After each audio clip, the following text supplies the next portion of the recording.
Intervju med Kevin Staut presenteras av Kentucky, ridersbrand.se, KW Anytime Horses. Hej, vi sitter här med Kevin Staut i Stockholm och har fått en exklusiv intervju och det är vi glada för. So Kevin, welcome to Sweden and Stockholm. Is it the first time here? Second time. Second time. I was here 4 years ago to do the same show without the top 10 final. So I'm really happy to come back here. Do you like Stockholm? I like Stockholm. I was coming once out of the show just to visit the city. It looks nice. I like Scandinavian countries, so I don't like when it's warm and everything, so I prefer Stockholm to Barcelona, for example. Okay. Not many people, but No, I wouldn't say so. Well, you travel all around the world and have been to all these amazing, fantastic cities and places. Do you have time to leave the showground and go out and have a look and explore? Yeah. I try more and more because, for sure, it's really lucky to have the opportunity to travel everywhere, and we can really visit a lot of nice cities. And yeah, I try to. It depends about the class I did the day before. If I have a really bad result or a really good one, yeah, I go to visit because, or it changed my mind, or I'm motivated to do it. And when it's half and half, maybe I have a good glass of wine or maybe the bottle, and I don't go to visit the next day. I see. So what would you say is your favorite place in the world? I will tell the place where I live now. I moved back to France 1 year ago to Normandy, and I had many years when I was younger to this place, and I love really to live here. So my favorite place is there, but it's like a lot of people say when they are traveling all around, it's nice to travel because it's nice to leave the place and better to come back. So I'm happy to live in Normandy, but I'm also really happy to leave each week to different places. Yeah. So like that on Sunday evening or Monday morning, I'm still really happy to come back. I see. So that's home to you? Yeah, for me, favorite place, home. I see. But is there some place in the world that you have an extra strong impression of, that you remember always? Yeah, like I told you, I really like Scandinavia, so I like Sweden. I really like Falsterbo. And not just the horse show, but the place, the land, and it's nice. Even though it's warm? Yeah. It's true, but not as warm in the south of Europe. No, that's true. So that's good. Yeah. And I really like Oslo as a city. It's a really city. Modern, and I like architecture, and I like. I'm not a professional of art, but I like art. So, and it's super city for this. And yeah, otherwise in rest of Europe. I like for a few hours to go to Spain or something like that, but it's honestly really too warm for me. So I like mountains. What about Rome, if you like architecture? Is that too old? Yeah. You like Rome? I like Rome by night because by day it's too warm. Yeah. But by night, yeah. And it's beautiful. I don't like to do bicycle, but in Rome, in Rome especially, I'm doing it because it's too much traffic even for a scooter or something like this. So, and by night it's really nice. So I did it once, and I started 3 years ago to do it by bike and by night, and now each year I'm doing it again. Sounds amazing. Yeah, it's good. Yeah, it's good. It's beautiful. Do you ever go on vacation? I'm in vacation each weekend, so I don't need. You do. You feel like that. I really feel like that. You don't leave the horses and go swim or play golf. No, because I'm still full motivated by my sport. Yeah. And I'm really enjoying to ride and to live the moments. And like the level is so high at this time, I know maybe if I leave or if I'm quiet for a few days, few weeks or few months, it will be difficult to come back. I don't say I will do this at this rhythm during the rest of my life, but at the moment I'm really happy with this. And really, honestly, like traveling and riding horses in the morning, can visit a little bit everywhere, waiting to compete. So I have my balance with this. You're happy with that? Yeah. I'm happy with that. Sounds perfect. You started to ride rather late. You were 11, is that right? Yeah. Yeah. And what made you realize that that's what you wanted to do? When was At the beginning, I started riding because I wanted to be close to an animal, and I loved dogs and for sure horses, but by far away, and I wanted to be closer to them. So yeah, I didn't really like riding at the beginning, to be honest. I prefer to brush them before and to clean them again after. Yeah. And okay, riding was the way to give me the possibility to clean them. But okay, after a few months, my grandparents started to buy me a horse, so I was obliged to ride and to do competitions, but late arrived, maybe around 15 years old. I really started to get the fantastic feeling from the competition and the adrenaline and everything. So yeah, I could mix my passion for horses and my motivation for the sport. Okay, that's good. I read somewhere that you're a bit shy. I am. Yeah, so... you can feel it, no? No.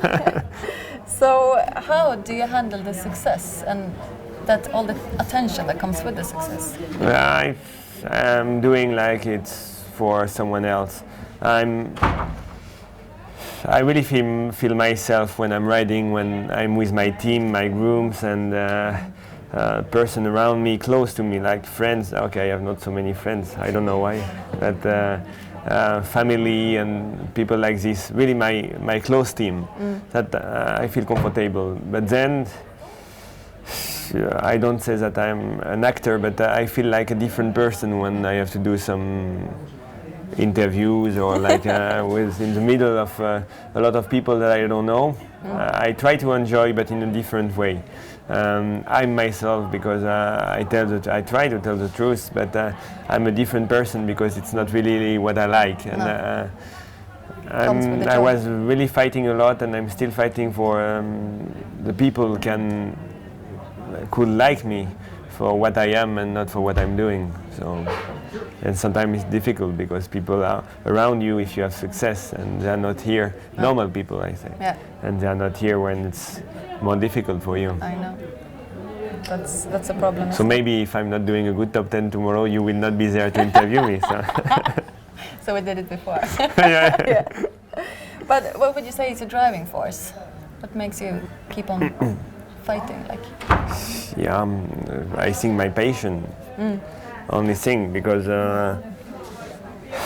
sometimes I think our sport is really complicated, because in tennis or in Formula One, if you are the best at one moment, you are nearly winning everything. Or if you are in a bad day, you are second or third. In jumping competition, you can be the best one weekend and the worst just a few days later. True. And that you have to accept it. And it's why I have still to find comfortable with the balance between my passion for horses and all what I can give for the competition. It's a big fight, but at the end, I really try to enjoy riding, even if I'm in the ring, and not just during the week. I try really to keep the feeling that I'm happy to ride. Yeah. So, yeah, my motivation is my passion. Yeah. What horse have been the most important? Which one do you remember the most so far? I think it's two horses really important for me. The first is Crackboom, the horse my grandfather, my grandparents were owning, and at this time when Craig Boom had 7, it was complicated, and he came to the stables where I was to be sold, and like it was complicated, it was not easy to sell him, so my grandfather bought him, and at this period of my career, I was really not thinking to go to the top sport anymore. I was a bit down and motivated by riding, but not to go to the top sport because it looks for me nearly impossible. And then Craig Boom get better and better. My grandfather didn't sell him, and when he had 9 years old, I could compete with first team in France, my first Nations Cup in first division, my first championships, and then 4 years later I became European champion with this horse, and so it was really the start for the success, or for the luck who can bring you the success, because then I had a good results, and some other sponsors or owners called me to give me some horses to ride, and so. Craig Boom is really the beginning, and for sure he's still in my stables. Now he has a stallion carrier. I hope he's happy like this, because he's not motivated anymore by the competition, but he gave me so much that it's really a special horse. And then the second special one is Silvana. I'm still riding her, and she's a bit the story of a rider life. It's when you are a rider and you want to stay to the top sport, you have to find the right opportunities at the right time, and she was owning by my ex-sponsors, and then I had to decide if I could continue with this sponsor or to move, and then I decided to move, but to leave everything, and it was my choice. And then I don't know, something incredible happened that my new sponsor could buy her, and it's why I'm still riding her.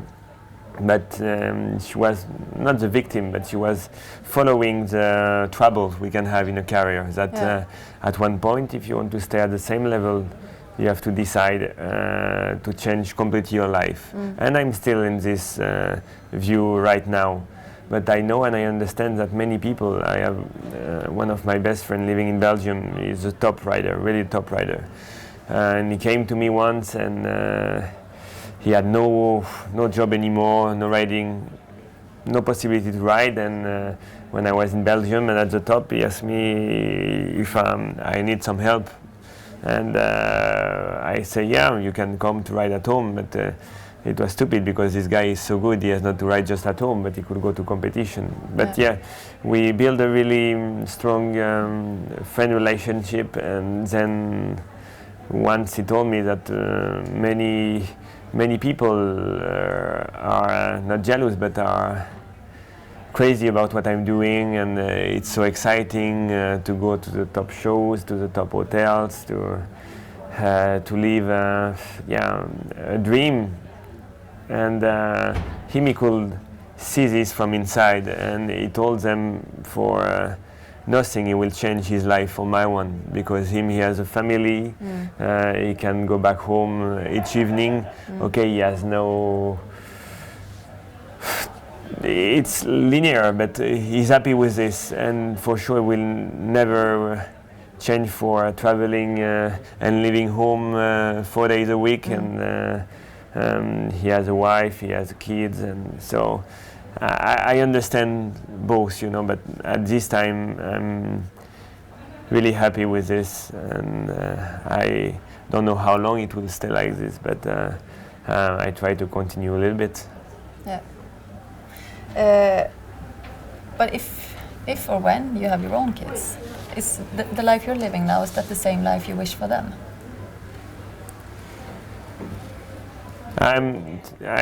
For sure, I wish if I have some kids, I will try to give them everything to make them happy. And at this time, my mother, my father, and all my family is really happy because I'm happy. Yeah. And I will never, I hope I will never tell them to do something they are not really happy, or maybe because for the education, for things like that, but to have a line for the life, they are really, it has to come from your heart and not the one from your mom or your dad. It has come from your own heart, and it's not because your father is riding that you are for sure to ride. If you want to do something else, for sure you have to do. Yeah. But I wish they could be as happy as I am now.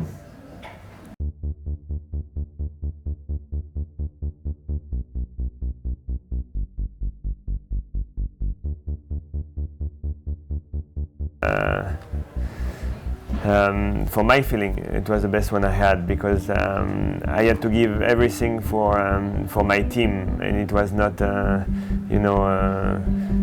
my own success. It was a success for the whole team.